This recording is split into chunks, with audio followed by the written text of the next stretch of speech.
Après cette lecture, j'aimerais aujourd'hui partager avec vous sous le thème « Les souffles du Tout-Puissant donnent vie ».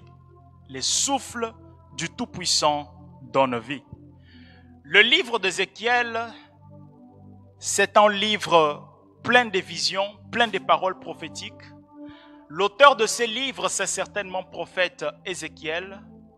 C'est alors qu'il était en exil en Babylone qu'il a partagé toutes ces paroles alors qu'il exerçait son ministère prophétique dans environ 20 ans, de 593 à 571 avant notre ère. Il exerçait son ministère prophétique en Babylone et il a reçu ces paroles du Seigneur.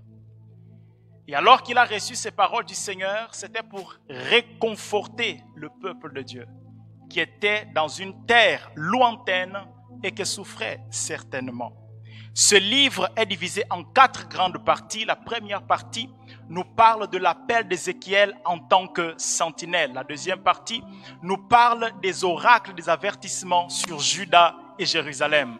La quatrième partie nous parle des jugements de Dieu contre les nations. Et la quatrième partie nous parle des promesses de Dieu pour son peuple, les promesses de la restauration. Et le chapitre que nous venons de lire, le chapitre 37, s'inscrit dans le cadre des promesses de Dieu de restauration. Donc c'était dans le but d'annoncer la restauration à son peuple que Dieu a donné à Ézéchiel cette prophétie. Amen. Nous ne pouvons pas parler de la restauration s'il n'y a pas eu de destruction. C'est parce qu'il y a eu des destructions que nous parlons de restauration. Restaurer veut tout simplement dire réparer, remettre en bon état dans son état d'origine. On restaure parce que ce qui a été détruit est important. Et on restaure encore parce que la situation actuelle de la chose n'a jamais été voulue. Donc lorsque Dieu donne cette parole de restauration à Ézéchiel, il voulait premièrement dire qu'il veut remettre son peuple dans un bon état, qu'il veut restaurer ce qui a été détruit, qu'il veut que ce qui a été détruit également, c'est important, et que la chose, l'état actuel de la chose il n'a jamais voulu que ça soit ainsi. Amen. Dieu est un Dieu qui veille à ce que toute chose reste comme il a toujours voulu. Voilà pourquoi lorsqu'une destruction arrive, Dieu apporte la restauration afin de ramener à l'état où il a toujours voulu que les choses soient. Amen. Voilà pourquoi dans le livre de Jean chapitre 10, alors que Jésus était en train de dire les bons bergers ou encore moi je suis venu, il a dit moi je suis venu afin d'apporter la vie. Mais avant qu'il dise je suis venu pour apporter la vie en abondance, il a d'abord dit quelque chose avant. Il a dit les voleurs viennent pour tuer, égorger et détruire. Voilà pourquoi il précise que moi je suis venu afin d'apporter la vie. Qu'est-ce que cela veut dire? Cela veut dire que les voleurs apportent la destruction. Moi je viens afin d'apporter la restauration. Là où il y a la destruction, Dieu vient pour apporter la restauration. Parce que Dieu, il se sent invité par les chaos. La Bible dit, au commencement, la terre était informe et vide. Et alors que la terre était informe et vide, Dieu descend afin de donner cette terre une forme. Pourquoi? Parce que là où il y a la destruction, Dieu se sent invité pour apporter la restauration. Et ce matin, ce que Dieu veut faire au milieu de nous, c'est d'apporter la restauration à un cœur troublé, à une âme abattue, à quelqu'un qui se sent fatigué de marcher avec Dieu. Par son esprit, il veut apporter la restauration au milieu de nous. Ce que j'aime avec la restauration, c'est que lorsque Dieu restaure, il restaure toujours en quantité et en qualité. Dieu ne restaure jamais quelque chose à son état d'origine. Non, lorsqu'il restaure, il apporte la quantité mais également la qualité. La Bible nous parle d'un homme qui s'appelle Job. Alors que le destructeur est venu et a apporté la destruction. Dans le chapitre 42, alors que Dieu vient pour apporter la restauration, la Bible dit que Dieu donna à Job les doubles de ce qu'il avait, la quantité, et ses enfants étaient beaux. Ça parle de la qualité. Je suis en train de dire en vérité que ce matin, alors que Dieu décide de nous restaurer, il le fera en quantité, mais également en qualité. Voilà pourquoi lorsque les diables s'élèvent contre l'Église afin de la détruire, lorsque l'ennemi de ton âme s'élève contre toi pour te détruire, il ignore une chose, que alors qu'il te détruit, en vérité, il est en train d'inviter Dieu pour te restaurer doublement. Ah, je sens que quelqu'un commence à comprendre ce que je suis en train de dire.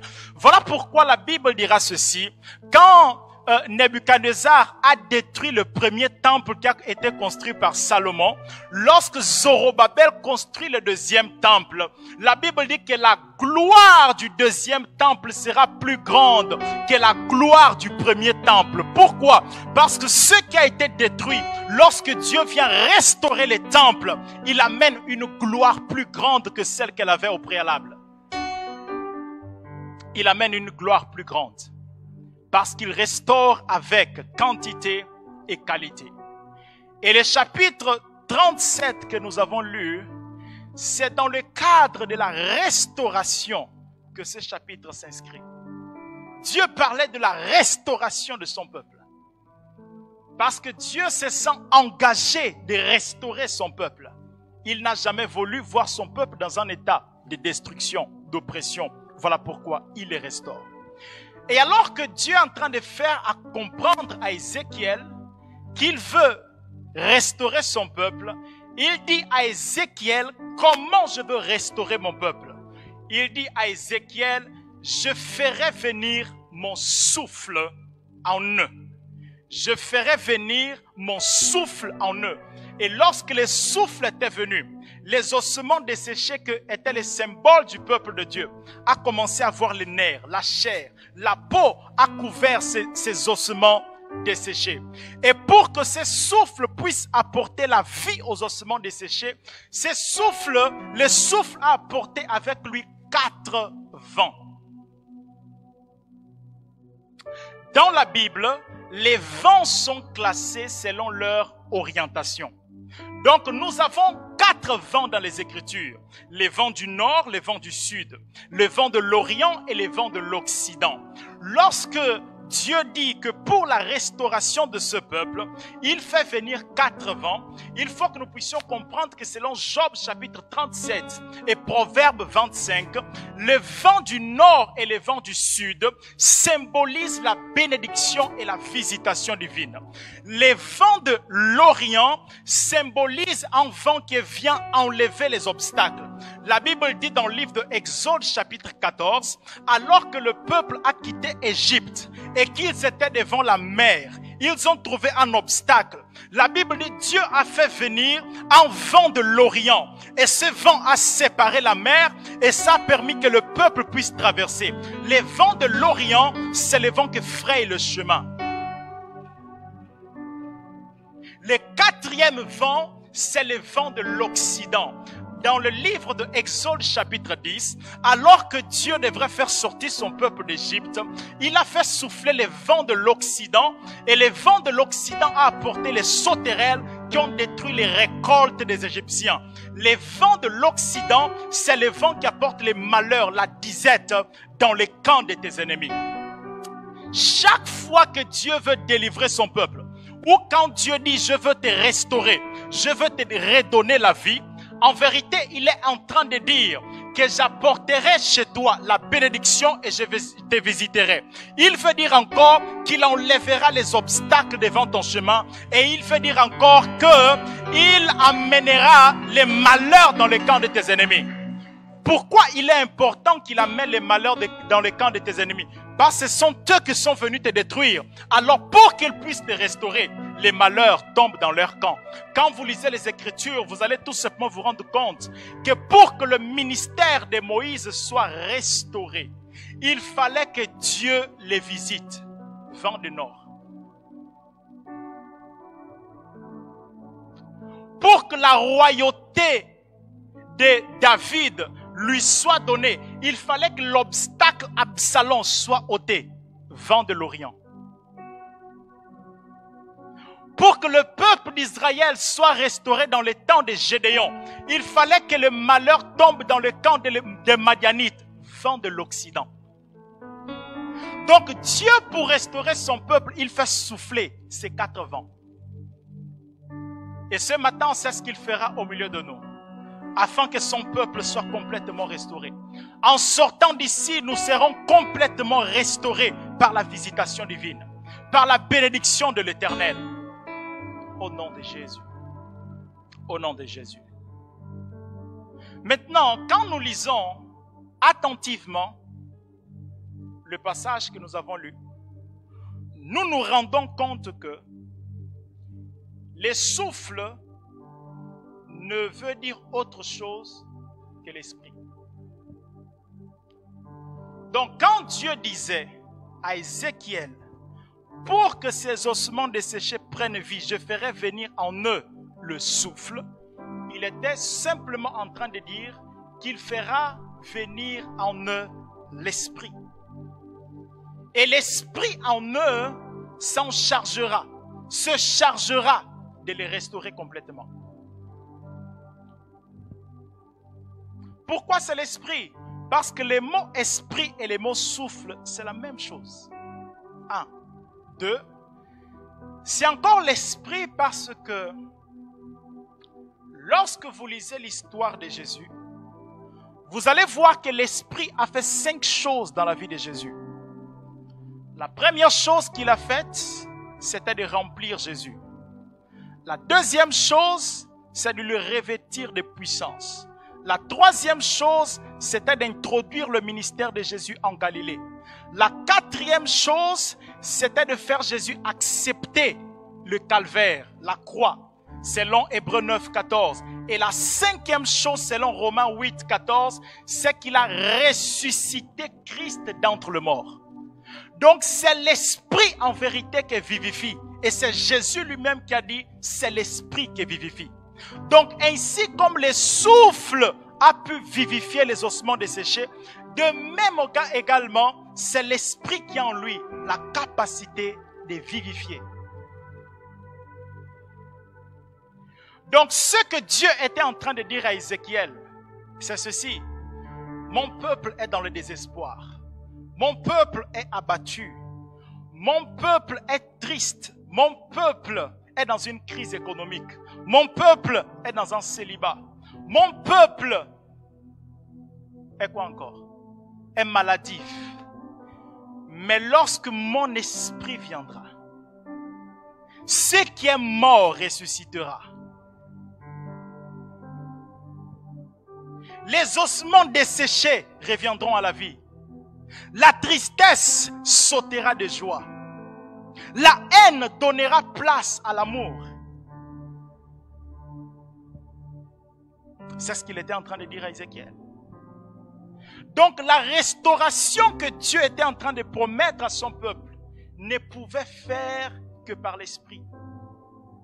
Et la bonne nouvelle, c'est que toi et moi, ce que nous avons l'esprit de Dieu en nous. Et parce que nous avons l'esprit de Dieu en nous, bien-aimés dans le Seigneur, j'aimerais vous dire que la restauration dans la vie du chrétien, c'est quelque chose qui se fait automatiquement chaque fois qu'il y a la destruction. Chaque fois qu'il y a la destruction dans la vie du chrétien, la restauration se fait automatiquement à cause de l'esprit qui restaure, qui habite en nous. Et il est là ce matin afin de restaurer la santé de quelqu'un, afin de restaurer les finances de quelqu'un, les études de quelqu'un, la vie professionnelle de quelqu'un, le foyer de quelqu'un. Il est là ce matin pour restaurer. L'Esprit de Dieu aime restaurer. Et l'Esprit de Dieu a un ministère dans le corps de Christ. Et l'un de ce ministère, c'est le ministère de la restauration. Le Saint-Esprit. Lorsque nous lisons l'Ancien Testament, nous nous rendons compte de l'activité de l'Esprit depuis l'Ancien Testament. Et depuis l'histoire de Noé, Dieu annonçait déjà la venue du Saint-Esprit. Dans l'histoire de Noé, alors qu'ils étaient dans l'arche, les corbeaux sortent en premier. Ensuite, la colombe sort, elle revient. Elle part, elle revient avec l'olivier dans son bec. Et elle part, elle ne revient plus jamais. Les corbeaux signifient celui qui a été précipité avant que l'Esprit vienne sur terre, Lucifer. Et quand Lucifer est précipité, il n'est plus jamais revenu, il est parti. La colombe symbolise les trois phases de l'Esprit dans l'Église ou dans le monde, si nous voulons. Il est venu la première fois dans l'Ancien Testament et il ne restait pas chez les hommes. Voilà pourquoi la colombe est partie, elle est revenue. Le Saint-Esprit ne restait pas chez les hommes. Il venait, il les utilisait et il partait. Il utilisait environ 5-4 personnes. Les rois, les prophètes, les sacrificateurs et les nazériens. Et on peut mettre dedans les juges. Voici les personnes que le Saint-Esprit utilisait dans l'Ancien Testament. Et il venait et les utilisait et il partait. Comme la colombe qui est venue et il partait. La deuxième fois que la colombe sort, elle revient avec l'olivier sur son bec. Dans la Bible, Jésus représente 3 arbres et l'un de ces arbres, c'est l'olivier. Et dans le Nouveau Testament, on voit le Saint-Esprit descendre sur Jésus, la deuxième phase de l'Esprit sur la terre. Et la troisième phase de l'Esprit sur la terre, c'est lorsqu'il quitte l'arche et il vient rester avec l'Église une fois pour toutes. Et maintenant, il habite avec nous pour la restauration du peuple de Dieu. Voilà pourquoi il prend plaisir de nous restaurer. Mais dans cette histoire, dans cette vision que Ézéchiel a eue, ce que j'aime dans cette vision, c'est que l'Esprit n'est pas descendu ayant seulement le but de restaurer et s'arrêter là. Mais c'était pour que celui qui a été restauré devienne également une restauration pour les autres. Quand tu es restauré, l'Esprit t'envoie pour aller restaurer les autres. Voilà pourquoi Dieu a dit à Abraham, je ferai de toi une bénédiction. Je te bénirai et je ferai de toi une bénédiction, une source de bénédiction. Quand Dieu te restaure, c'est pour que tu puisses restaurer les autres. Quand il te bénit, c'est pour que tu bénisses les autres. Et si nous lisons encore avec beaucoup d'attention ce passage, nous allons tout simplement nous rendre compte que le souffle, que veut dire encore l'Esprit, a agi 2 fois dans ce passage. Je ne serai pas long ce matin. Le souffle a agi 2 fois dans ce passage. La première fois que le souffle est venu, Dieu a dit à Ézéchiel, prophétise et dit que le souffle viendra en vous. Verset 5. N'est-ce pas? Il dit prophétise et le souffle viendra en vous. Et lorsque le souffle est venu nous avons vu quelque chose d'extraordinaire. Les ossements ont pris vie. La chair est venue. Quelque chose d'extraordinaire s'est passé. Quelque chose de bon, mais qui n'était pas parfait. Il fallait que le souffle vienne une deuxième fois. Et lorsque Dieu demande à Ézéchiel de prophétiser une deuxième fois, il demande à Ézéchiel de prophétiser pour que le souffle vienne sur les ossements. Afin que l'œuvre qui a été commencée soit parfaite. Pour qu'elle soit parfaite, il ne faut pas seulement que le souffle soit mais il faudra encore que le souffle soit. Qui comprend ce que je suis en train de dire? Le souffle est venu le souffle est venu sur. Lorsque nous acceptons Jésus comme notre Seigneur et Sauveur, le souffle qui est le Saint-Esprit, il vient habiter en nous. Et quand il habite en nous, nous pouvons avoir la communion avec Dieu. Nous avons la communion entre nous, frères et sœurs. Et nous pouvons comprendre Dieu, connaître Dieu. Mais ce n'est pas tout ce que Dieu désire faire au milieu de son peuple. En plus du souffle il désire le souffle sur. Voilà pourquoi dans le livre de Jean chapitre 20, verset 22, la Bible dira que Jésus souffla sur les 12 et ils reçurent l'Esprit. Malgré ça, il leur a dit, attendez. Et 10 jours après, il les a dit, attendez. Attendez à Jérusalem. Une puissance viendra. Et cette puissance va venir avec le Saint-Esprit qui viendra sur vous. Le Saint-Esprit survenant. Il était déjà venu en vous. Maintenant, il viendra sur vous. Et maintenant, quand il viendra sur vous, vous n'aurez pas seulement la communion avec moi. Vous serez maintenant capable d'être mes témoins.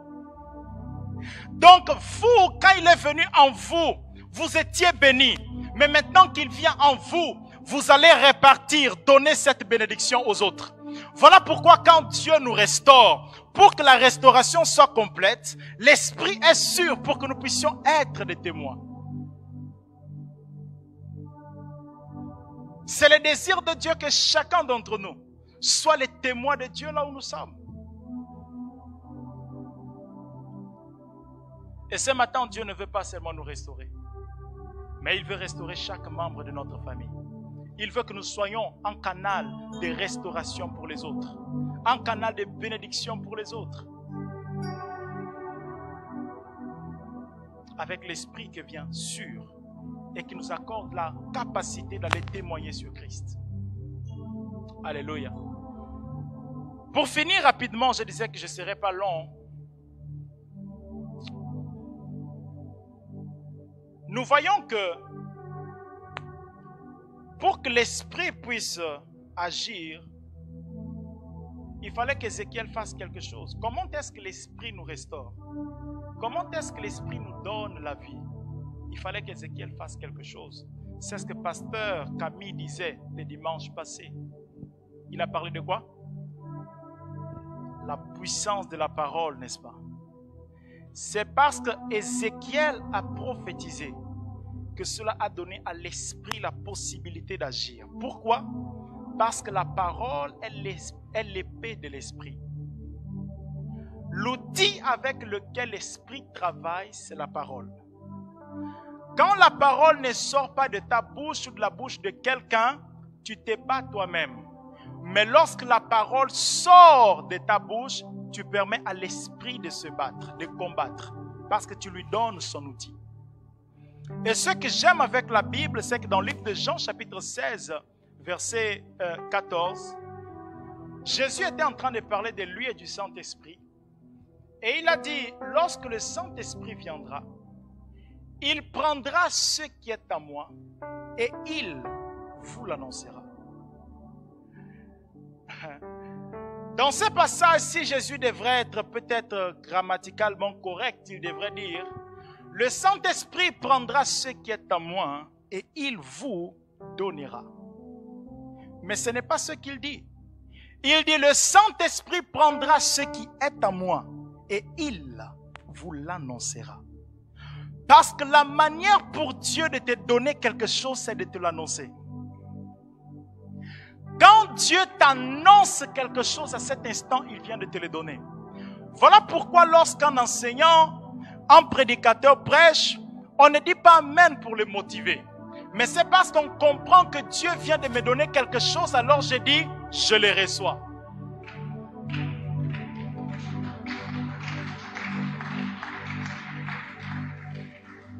Ce n'est pas pour le motiver. Donc quand dans ta maison, tu fais sortir la parole de l'Esprit de ta bouche, si l'Esprit trouve une bouche pour parler, alors il trouve un moyen pour donner à quelqu'un quelque chose.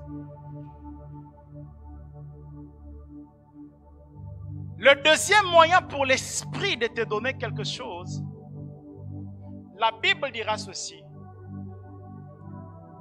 que à celui qui en a, on ajoutera. Mais celui qui n'en a pas, on enlèvera même ce qu'il a. Quand tu as la mentalité de celui qui n'en a pas et que tu viens dans la présence de Dieu, Dieu a du mal à te donner parce que dans son principe, pour donner ce qu'il donne à celui qui en a. Voilà pourquoi Quand tu acceptes Jésus, il te donne toutes sortes de bénédictions dans le lieu céleste. Pourquoi? Pour que tu aies la mentalité déjà de celui qui en a. Et qui vient dans la présence de Dieu, pas parce qu'il manque, mais pour ajouter à ce qu'il a déjà. Mais quelquefois, nous venons dans la présence de Dieu ayant la mentalité de celui qui manque et qui est en train de demander pour que Dieu donne. Alors que Dieu ne donne à celui qui en a déjà.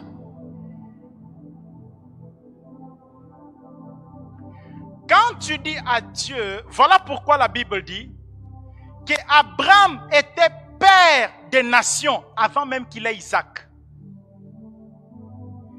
Il était déjà avant de l'être. Il avait déjà Isaac avant d'avoir Isaac. Voilà pourquoi il a pu recevoir Isaac. Parce que Dieu donne à celui qui en a. Est-ce que quelqu'un a quelque chose ici? Qu'est-ce que tu as? Qu'est-ce que tu as? Qu'est-ce que tu as? Voilà pourquoi quand le prophète vient dans la maison de la femme, il lui demande, qu'est-ce que tu as dans ta maison, maman? Qu'est-ce que tu as dans ta maison? Dieu veut faire quelque chose, mais qu'est-ce que tu as? Si cette femme disait, je n'ai rien, alors il ne pouvait rien. Voilà pourquoi Dieu demande à Moïse, qu'est-ce que tu as entre tes mains? Tu es devant la mer et tu pleures. Non, qu'est-ce que tu as? Moïse a dit, bon, j'ai une verge. Dieu a dit, c'est tout ce dont j'ai besoin. Je pourrais effectuer ces miracles parce que tu es conscient que tu as quelque chose.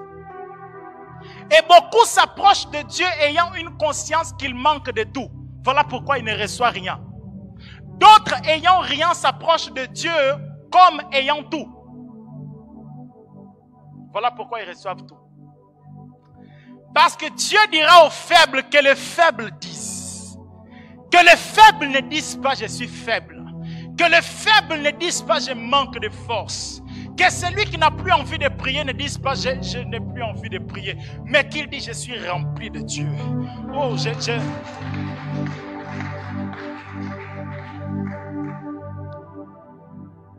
Dieu donne à celui qui en a.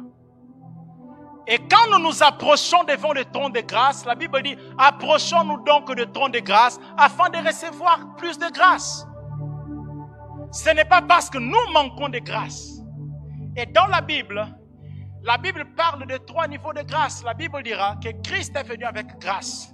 En plus, après la Bible dira que ceux qui ont le don de justice recevront, ceux qui reçoivent l'abondance de la grâce, régneront avec Christ dans cette vie. Il y a grâce. Il y a l'abondance de la grâce. Après la Bible dit, là où le péché a abondé, la grâce, elle a surabondé. Tu passes de grâce à l'abondance de la grâce. Tu passes de l'abondance de la grâce à la surabondance de la grâce. Et tu marches sur l'abondance de la grâce. Voilà pourquoi apôtre Pierre dira ceci, grandissez dans la connaissance et dans la grâce. Parce que la grâce augmente. Mais si tu viens dans la présence de Dieu en disant que tu n'en as pas, il ne sait pas comment augmenter cela. Qui comprend? Qui va rentrer ce matin en disant j'ai mon loyer déjà? Je suis déjà en bonne santé. Quand tu fais comme ça, les gens ne voient pas, mais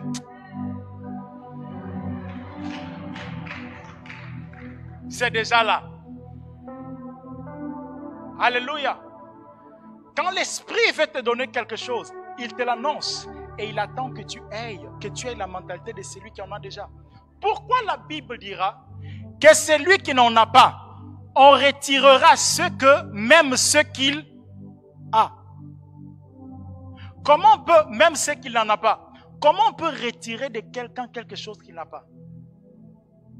C'est parce qu'il en a, mais il se comporte comme quelqu'un qui n'en a pas. Voilà pourquoi on va retirer de lui ce qu'il a. Et à l'église, c'est comme ça. Dieu dépose en toi toutes sortes de bénédictions. Mais il y a 2 choses qui nous font comporter comme des personnes qui n'ont rien. C'est la honte et la timidité. Apôtre Paul, sachant que Timothée avait déjà les dons en lui, il dit à Timothée, ranime les dons qui sont en toi. Ensuite, il va dire à Timothée, qu'est-ce qui a fait en sorte que ces dons puissent s'endormir? Il a dit, car Dieu ne nous a pas donné un esprit de timidité et de peur. Donc, il était en train de dire à Timothée, à cause de ta timidité, à cause de ta peur, les dons qui est en toi, il est là, mais on ne le voit pas.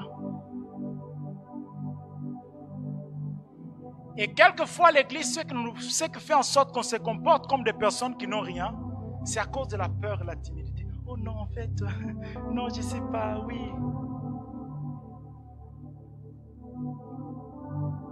Et il va dire à Timothée, non, non, non, non, pas de peur, pas de timidité, mais l'amour. L'amour.